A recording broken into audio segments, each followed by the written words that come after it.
Un mystère enfin révélé. Le chanteur et musicien Prince avait donc de multiples secrets. La star de la pop avait notamment un coffre-fort dans sa maison de Minneapolis qui était source de rumeurs et de passion. Que contenait-il? Lors de son ouverture, c'est un trésor musical qui est apparu, une surprise merveilleuse pour sa maison de disques, ses ayants droit et ses fans. Loïc de la Mornay. C'est une voix et un son venus d'outre-tombe. Ou plutôt d'outre-coffre-fort.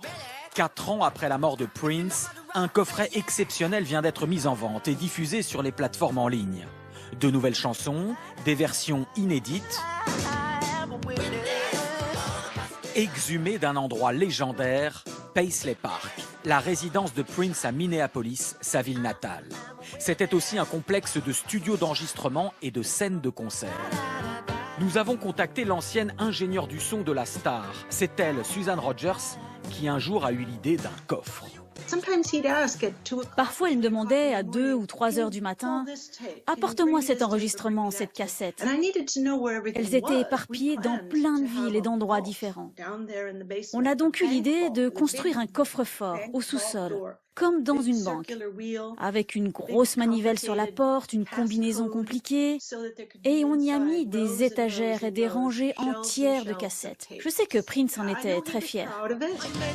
Dans ce coffre qui fera par la suite l'objet de beaucoup de fantasmes, Prince lui-même a reconnu avoir entreposé quantité de versions, certaines trop en avance sur leur temps ou carrément trop choquantes pour l'époque. Dans ce coffre, vous trouverez les versions rock les plus psychédéliques de l'album Sign of the Times. Vous trouverez le Prince vraiment érotique. Mais alors vraiment érotique. Vous trouverez la musique du futur. Bien plus qu'un coffre, cette salle est littéralement une caverne au trésor. Car Prince était un bourreau de travail, jouant à tour de rôle tous les instruments. Timide et réservé, il fuyait la vie sociale que sa célébrité aurait pu lui apporter et ne vivait que pour sa musique. Sa créativité épuisait et fascinait ses propres équipes.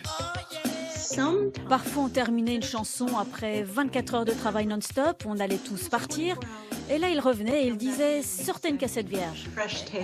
Ça voulait dire qu'avant d'aller se coucher en se brossant les dents, une nouvelle chanson avait germé dans son esprit. Pour chaque album publié, on aurait pu en faire facilement 5 autres avec tout ce qu'il avait jeté à la poubelle. Le coffre est donc loin d'avoir épuisé toutes ses richesses. Certains experts estiment que vu la productivité du génial kid de Minneapolis, ses studios et ayants droit pourraient sortir un album par an durant les 20 prochaines années.